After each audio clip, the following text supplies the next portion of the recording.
Hello everyone, I am Dr. M. Sivaji Rao, Principal of Sri Prasanna College of Law, Kurnool, Andhra Pradesh. Welcome to the third part of our constitutional series. This series is not only helpful for law students but also for those who are preparing for competitive exams.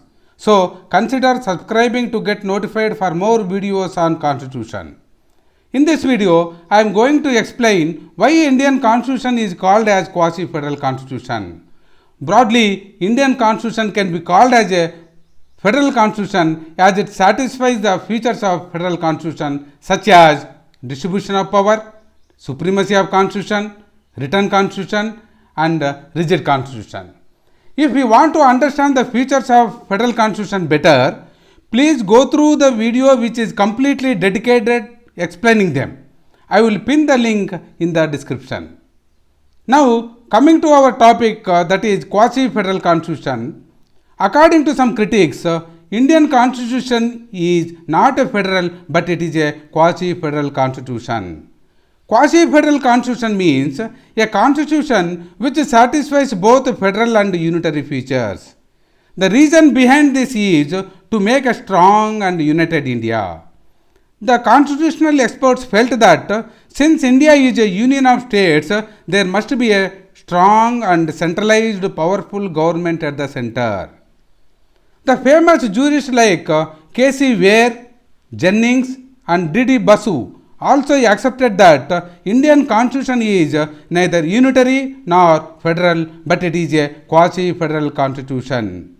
You can pause the video and have a look at some statements made by some famous jurists. Coming to the main question, why is Indian constitution termed as quasi-federal constitution? This answer depends on some factors which are appointment of governors, parliament power to legislate state subjects in the national interest, parliament power to form new states and alter boundaries, emergency provisions. Now we will know each of them in detail. The first factor is appointment of governors. According to Article 155 of Indian Constitution, there shall be a governor in every state. On the recommendations of the Union government, the President shall appoint a governor to a state. So, Union can interfere in the affairs of a state by sending its representative as a governor to every state. He is responsible to the Union government and he will send reports of that particular state to the Union government regularly. Article 155 clause 1 further says that the governor shall hold his office during the pleasure of the president. So, the governor will be in the office during the pleasure of the president. If Indian constitution is truly a federal constitution, then how can the union government interfere in the affairs of a state by appointing a governor to a state? Because the union is strong and supreme than the states. The states are subordinate to the union. This is more or less opposite to the federal characteristics which says union and state should be equal. This is one of the reasons why Indian constitution is called as quasi-federal constitution. The second factor is parliament power to legislate state subjects in the national interest. Ordinarily, in a true federal constitution, center cannot make a law on any subject laid down in the state list.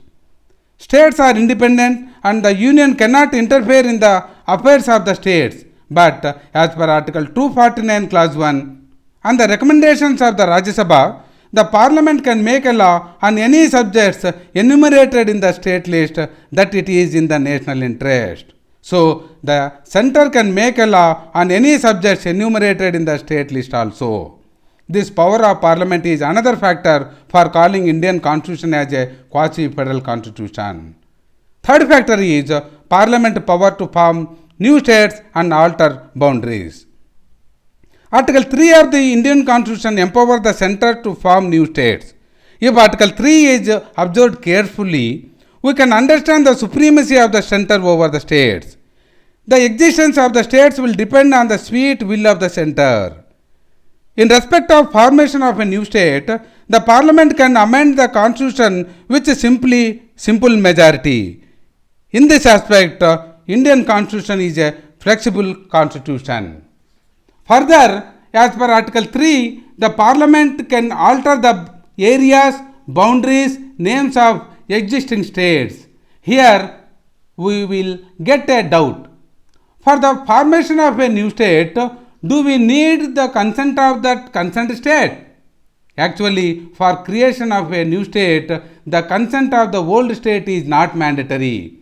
Even though the old state opposes its bifurcation for formation of a new state, the center can create a new state.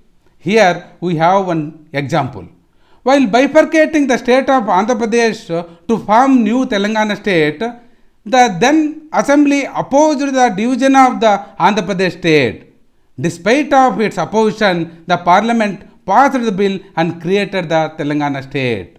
Again here, the parliament has transferred some areas of common district in Telangana state to Andhra Pradesh state despite of opposition from the Telangana state.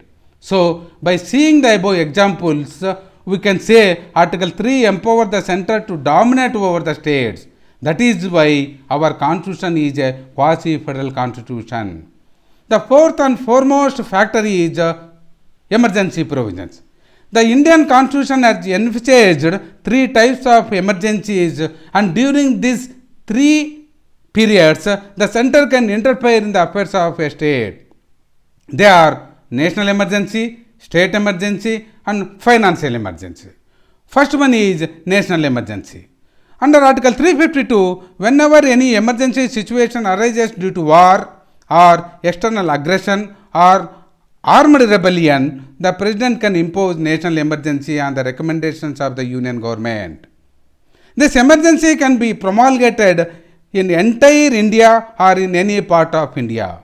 This power empowers the center to control the entire country or any part of the country. Further, the normal distribution of powers between center and state will undergo a vital change during this emergency. The parliament is empowered to make laws with respect to any state. The center is empowered to give direction to any state as to manner in which the state's executive power is to be exercised under Article 356. So, this article allows the center to interfere in the affairs of the states. The second emergency is state emergency. Under Article 356, whenever the constitutional machinery of a state is broke down and the state government has failed to protect the life and property of its people, then the president on the recommendation of the center can dismiss the state governments and president rule can be imposed. Here, once again, the center is dominating and controlling the state government. In a federal state, this type of interference and domination should not be there. But Indian Constitution granted this power to the center. Next, the third emergency is financial emergency. Under Article 360, if the President is sure that a situation has arisen due to which the financial stability or credit of India at any part of its territory is threatened, then he can declare the financial emergency on the aid and advice of Council of Ministers. Even here, the center is powerful and center alone is empowered to impose financial emergency. But so far, financial emergency is not imposed in India. Once in 1991, a serious financial crisis had arisen in India, but it was managed somehow without a financial emergency. These emergency powers under Article 352, 356 and 360 proves that the center is more powerful and can control the states. To conclude, generally in a federal constitution, union should not interfere in the affairs of the states. But in the above said four circumstances, the constitution permits the union, that is, center to interfere in the affairs of state. This is why, truly speaking, Indian constitution is a quasi-federal constitution. This is the end of the video. If you have any queries, please post it in the comment section. Thank you very much. God bless you all.